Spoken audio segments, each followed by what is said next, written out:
નમસ્કાર। કોઈ પણ ભાઈ બહેન ને ગોઠણનો દુખાવો છે અથવા સાથળનો દુખાવો છે, પીંડીનો દુખાવો છે, એ સહજ ઘરે બેઠા દૂર કરવો હોય તો સરસ મજાની હું ટેકનિક શીખવાડું છું। આ ટેકનિક વાળો વિડીયો તમને બધાને ગમશે અને મજા આવશે।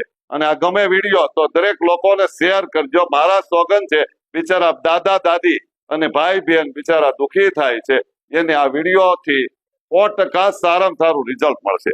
હવે આવી ચૂંદડીનું કપડું લેવાનું, સાડી, ટુવાલ, નેપકિન અથવા ચૂંદડી લેવાની છે। આ પકડો, બસ પગ ભેગા કરી દો।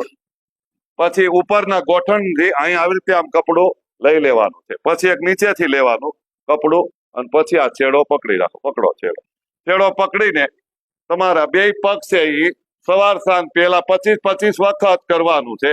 પછી ધીરે ધીરે 40-40 વખત કરવાનું છે। પછી ધીરે ધીરે 50 વખત કરવાનું છે।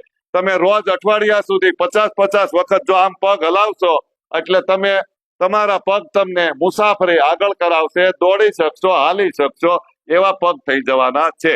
આનાથી લિક્વિડમાં બને છે અને શરીરનો પગનો દુખાવો બંધ કરી દે છે।